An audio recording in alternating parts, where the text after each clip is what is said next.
We are here in Vancouver at the Everything Electric Show, and I am so happy that I bumped into a couple of fellow cross-Canada EV road trippers. This is Richard and Nicole and their channel. You guys can certainly follow them, and I highly recommend it. We'll put links in the description. It's called The Great Canadian EV Road Trip. So thank you so much for taking a few minutes to talk to us. Tell us about your rig and kind of what spurred on the big trip. Sure, it's pretty crazy that we were only 15 minutes away from each other. Yeah. Half a world away from here. Yeah, November 29th, we kind of crossed paths within 10 minutes of each other in Moncton, New Brunswick. Yeah, that's pretty crazy. We were seeing each other's plug share check-in, so kind of found out about each other's trips through that, which is really cool because that's such a great platform for EV drivers to find charging. But yeah, we've been traveling the country the last year and a half in our Rivian R1T. It's been kind of a labor of love and passion advocacy projects that we've been undertaking to plan different events, meetups, attend car shows, expos like this one, just to share about EV adoption, our own personal experience, and how amazing it is to drive electric. So we bought the truck. It's brand new 2023 model with 23 kilometers on it. We're now hovering just around 67,000. Wow. 38,000 all the way to Labrador. All 10 provinces, Yukon, Labrador, 8 states last year. Now we're at 67,000 kilometers, and another about 15 left to do Incredible. before we do Vancouver Island, Haida, Yukon, and Alaska. You've done one territory, 10 provinces. You guys got over to Newfoundland, which is amazing. And did you dip over to Labrador? We did. You did ferry over? Yeah, perfect. So you got up to like Red Bay and Blanc-Sablon and all that sort of thing. Yeah. Right. Sablon. Blanc? Blanc-Sablon. Sablon. Yeah. I always mix up the L. I did it in one of my videos and I got very heavily corrected in the comments. Excuse me, sir. Oh yeah, it's But it's amazing people up there. right? And what a country. I mean, like, let's just talk about Canada for a second. Like, how diverse is the landscape where, you know, you're going like West Coast, we're up into like beautiful mountains, Whistler, Squamish, Vancouver Island, and then, you know, you come through Alberta, more mountains, and then you've got the prairies and plains and all that sort of thing. We get into Northern Ontario, right? Thunder Bay, getting up into like Superior, right? Like, Write songs about that place. unbelievable, right? Like we went up to, I don't know if you guys stopped there, but Old Woman Bay is Yes. on the top of Superior there. And I mean, I walked out there, I'm like, holy smokes, this looks like Tofino. Like these beautiful bays with the waves and the trees and the hills coming down. And it's just like, just so phenomenal. You get into Quebec, Yeah. beautiful Lots along of the food St. scene. Lawrence. Oh yeah. Food is amazing. Food is amazing. We're getting into New Brunswick, of course, getting into the Atlantic provinces and Peggy's Cove, Nova Scotia, getting up into Cabot Trail, right? Newfoundland. Oh my gosh. Absolutely amazing. That place is like another world. You guys did it in a very different vehicle than I did. I was in the Model S Plaid, so a sedan, and I'm camping inside the vehicle. You guys are using the rooftop tent Rivian R1T. How was the vehicle overall? Like, what is your opinion? Like, let our viewers know here. What is your opinion of the Rivian R1T, like performance-wise and that sort of thing? Like, what is your thoughts on it? If you're looking for an overlanding vehicle, Rivian's your go-to. Since we've bought it, just with over-the-air updates, it's gotten faster, quieter, Wow. more resilient, longer range, better acceleration, better infotainment, diagnostics. And I think the Rivian specifically is just such a versatile vehicle. It can handle all kinds of terrain. Yeah. We've had it. 10 different drive modes. Yeah. The we've had off-roading it is great. Off-roading. Yeah. We've had it through sand. They actually have a soft sand mode. We did Okay. sand dunes. We've done forest service roads, mountains, Ice, ice. snow, Wow. It gravel, handles everything. forest floor. And as far as like the EV components, like motors were great, like charging, like you were, how was your experience kind of with the network? So you guys did a fair bit of level 2 charging as well as DC fast charging. Now, on your trip across Canada, you were not using Tesla superchargers. Correct. So how was that experience? Because a lot of new Rivian owners now, they've got that cool adapter that they've come out with, so that's just opened up their charging options like almost infinitely. How was it for you guys? I mean, you guys are the pioneers, really. Yeah, it's amazing how many times we've camped at RV campgrounds. I didn't Okay. expect that when we first started, but we have some adapters in our frunk that can do either like a single port RV plug 30 Okay. amp. We have another one that we actually bought from a guy in Watson Lake, Yukon, of all places. Okay. And he was a retired submarine engineer. Now he runs an RV park, and he had them in stock. It's a dual port RV Really? campground plug. Okay. I was going to mention it to your buddies there with the Tesla Cybertrucks who are Right, up there. the Arctic Cybertruck guys. Shout out to Tesla Tino and Bearded Tesla. And with that adapter, we can actually plug into 2 stalls and Yeah. get like 35 kilometers of range an hour out of that. Wow, which that's is pretty incredible. Crazy. So you camp overnight at like Okay. Weird River Hot Springs. Yeah. Go to the hot springs, wake up the next morning, you're full to keep on going down your track. That's incredible. You know, you're getting into these situations where it's going to take a little bit of ingenuity and creativity and Oh, yeah. and also connecting with the EV community. I mean, for me, that was like wild. Like I ran into trouble out in Nova Scotia going through, actually it was a town called Waikagama, and I was headed to my friend's dairy farm on Cape Breton Island and went through this insane pothole that not only blew my tire out, but it actually broke a chunk out of the wheel. Oh. And it was actually the EV community that came through and kind of saved the day. You know, it was actually Fast EV Wheels and Ian, who's here at the show, was amazing. Like just like orchestrating. I had so many people reach out and ended up shipping a wheel to one spot and a tire to another spot. Anyways, it was a whole thing. But for you guys, like to have somebody in the Yukon help you out. Funny story that he told us was that the engineering team with Rivian came up through the exact same trek that we Really? did, Okay. and also couldn't charge up at the charger that we tried to. Okay. It's something to do with like an old model, wasn't quite ready to accept Rivians at that moment. Wow. Yeah. And so they walked across the same street that we did and said, hey, what do we do? Incredible. And the guy said, oh, yeah, well, I've started setting it up as something that I have in stock for when people actually do get stranded. We can Yeah. actually help them out and give them this adapter. So we got that. That's incredible. The EV community across Canada is so passionate, Yeah. so full of zest, and really want to just see the whole thing grow. Yeah. Go to the places where there's the least amount of adoption has the most passionate EV drivers. I love it. It's been absolutely amazing. I love it because that's what pushes the movement forward, right? Is and what I felt as a traveler, and you guys as well as an EV traveler, is just to have that support. It gives you a certain level of confidence to kind of venture off into some of these far off places. Like for me, like the furthest, most remote I went was Labrador, which you guys went as well. But I guess for you, also going up into the Yukon must have been just a wild adventure. And there's certain spots, you know, kind of along the way as well where things can get a little hairy. But if you have that community support, it makes it a lot easier. Let's talk about like living situation. Like how was that kind of on the road? So for me, I was camping inside my car and you guys using the rooftop tent.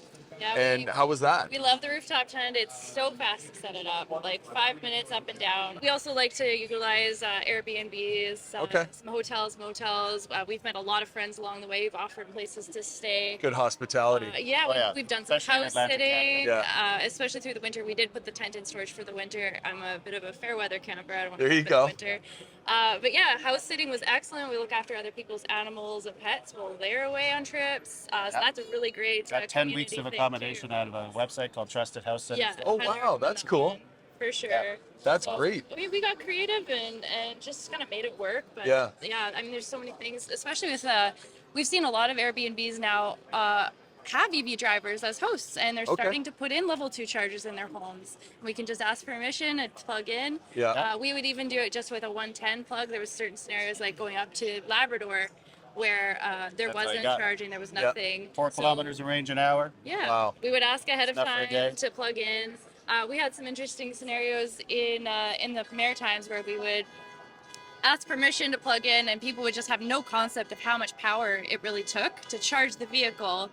And we usually give them all the math and all the data, and they would be surprised, like, oh, it was really only a couple of dollars Wow. Yeah. to plug in overnight. That's not as much as I was expecting. Yeah, exactly. So that was really cool to be able to educate people that way too.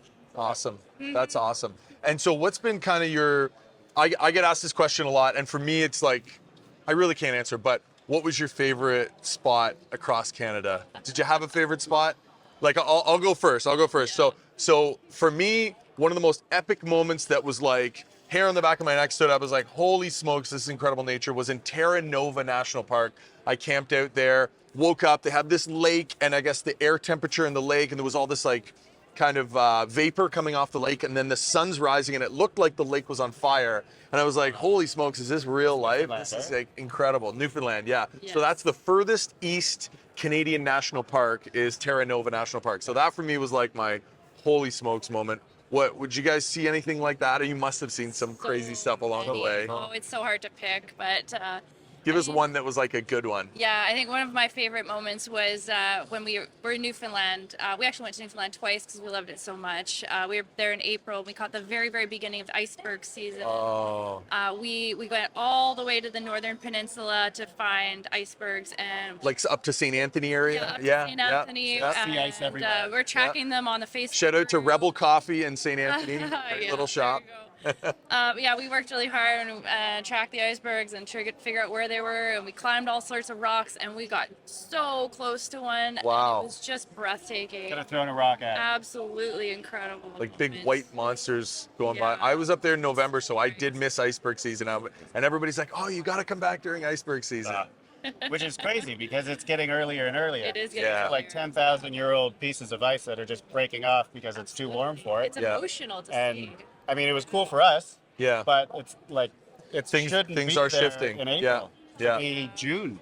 Right. Now it's 2 months closer to the cold season. Yeah. And it's just that much warmer that it's changing the way things are operating. We can't really say it's a specific spot, although it was gorgeous. We also were able to see the solar eclipse in its totality. Oh, wow. In Stephenville, Newfoundland. Yes. And Yeah. there was like So 5 people that's next just to like us. up the way from Port aux Basques. That is kind of like right where you get off the ferry, and then you kind of come up. I guess about not even an hour or so about from the that. ferry. Yeah. About that, Yeah. right in the path of totality. A lot of people think Gros Morne Mountain in Newfoundland is the highest point, but it's actually the second highest. And actually, the name of the highest kind of escapes me, but it is near Stephenville.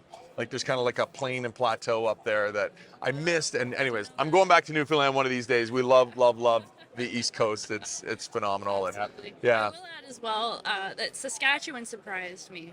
Yes. There's a lot of incredibly beautiful places in Saskatchewan. Yeah. We What time of camped year at were you guys Cypress going Hills. through on the prairies? Saskatchewan, we were there in August? Okay. Yeah. Yeah. We were there for the Perseids meteor shower. Beautiful. Cypress Hills, they have an observatory right in the campground. It was absolutely amazing. Wow. Dark Sky Reserve. Yes, I heard about that. Yes. Saskatchewan was definitely surprising.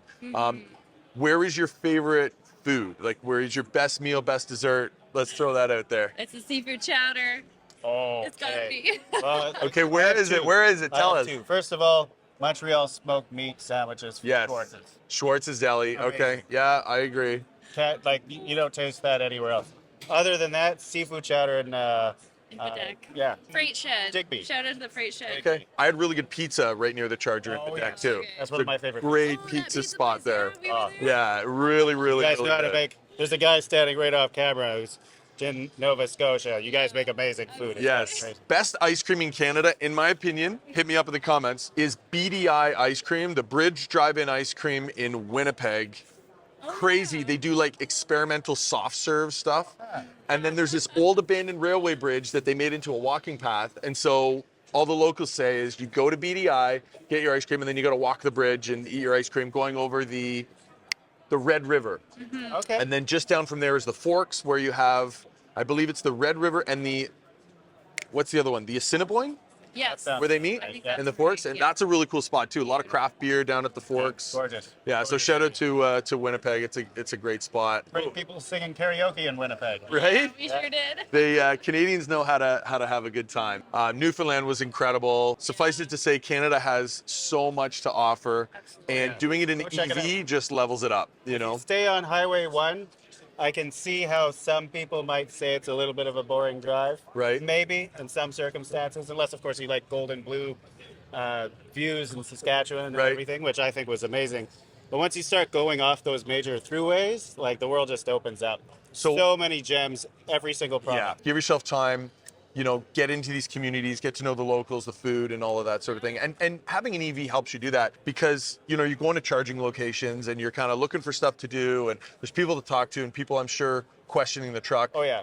Nobody had seen a Rivian out east, that's for sure. We have to add like an extra half an hour onto our charging time. What's some advice that you would give to EV travelers? So no matter what kind of EV you're traveling in, going to these charging stations, making your way across Canada, going into some of these really cool communities, going on the ferries and all that type of stuff, what would be kind of your advice to people thinking about doing kind of what you were doing? Maybe not as extreme, but saying, hey, I'm going to do some EV camping, I want to do some traveling. What would you say to them? I would say right off the bat, just like any road trip, you have to plan it first. Proper planning precedes peak performance. So if you're just going to pack up and leave without any planning, well, you sow what you reap. So Right. for us, this trip has been a 4-year planning adventure. Wow. We're now into month 18, I think, of actually traveling. Obviously, we're doing it kind of a unicorn style where not many people are going to this level, Yeah. which is fine. Not everybody has to. But if any kind of road trip, you have to plan where you're going. You have to plan your stops. You have to plan where you're going to stop for bathroom breaks and get your food and all that kind of stuff. So the same thing applies. Just because you have an electric vehicle doesn't mean planning has to go out the window. Right. And I've heard it so many times like, oh, well, don't you have to stop and charge? Well, don't you have to stop and fill up your gas tank? Absolutely. The big thing is you can start combining those activities. You don't have to do Yeah. an extra stop at a gas station so that you can get your gas and then go to a restaurant and then do these other things. Right. You can combine them. Pick the restaurant that has a car charger. Right. Stop, fill up both yourself and your vehicle, and then you've eliminated one stop. It could just continue on. So And your accommodation too, right? Level 2 charge overnight Yeah. Yep. is a big bonus RV too. campgrounds are big. Yeah. Yeah, definitely. I would add to that. Yeah, definitely give yourself extra range. Don't push it to the end. Richard likes to say ABC, always be charging. Yeah. We found for long distance travel, if we can charge overnight, that really helps. It just makes things feel so much easier. You get up, you don't need to find a charger. You just get up and Yeah. go, and you can do your whole day of driving, charge overnight. Awesome. Yeah, use the tools that are around. There's so many great apps to find chargers. Like we mentioned PlugShare before. Yeah. Shout out to PlugShare. Excellent. Yeah. We've really found that extremely valuable. I won't go to any public chargers without checking PlugShare first to see who's checked in, when, See if it Yeah. still works. what speed it's going. You'll get information like, oh, the one on the left works, but the one on the right is broken. So it saves you a lot of time trying to fiddle with things. Yeah. Yeah, and just don't be afraid to be adventurous. Shorter charging stops more frequently is a lot more enjoyable Yeah. than pushing right to the end and then sitting for however long it takes. Yeah. Yeah, and there's so many great adapters, like our camping adapters are awesome to have. Just in case, even if you're not planning to use them, it doesn't hurt to have something like that ahead of time. Yeah, and don't be afraid to talk to people, talk to locals. Right. You'll get Absolutely. so much information about the area you're in and what to see, what to do. Yeah. Be able to keep a giant list of all these amazing places to see. Right. Yeah. Get out and stretch your legs. Yeah. Yeah. You have Exactly. half an hour Get to out. charge. Go for a walk. Go for a little EV hike. tourism. Yeah, EV tourism is certainly where it's at. That's right. Yeah, I mean, we see eye to eye on so many things, and many of you following along with us have done your own EV adventures, but hopefully this is going to inspire you guys and guys like Richard and Nicole here who've kind of gone out and, you know, done it the hard way, I will say. You know, it's not easy, certainly, because as every day that goes by, the network continues to improve. That's right. EV adoption increases and improves. And so for anybody considering, oh, well, I don't know if I could go out, what about this adapter and that adapter, it's going to get easier and more enjoyable as time goes on. So. It already has. Like even when we went up to the Yukon, it was about a year and a half ago now. Just in the last few weeks, Yeah. there has been tons more charging added Right. to that route. It is Yeah. now easier than ever.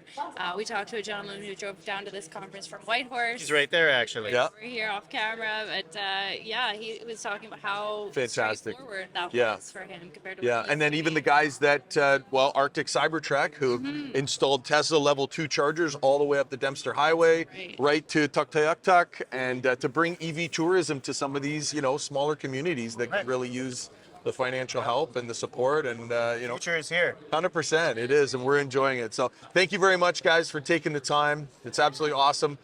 Where can we find you guys to kind of follow along with the adventure? You guys are on Instagram? We're on Instagram, we're on Facebook. We'll get into the YouTube scene once we kind of pause and start being able to cut all that content. Awesome. LinkedIn, evroadtrip.ca is our website. We'll put a link to that in the description below, guys. So make sure you follow along and yeah, stay tuned with the adventures, guys. Thank you very, very much. It's so awesome to meet you and to hang out. Thanks so much, Kindred Josh. spirits in the EV road trip community right here in Canada. Guys, we'll see you in the next video.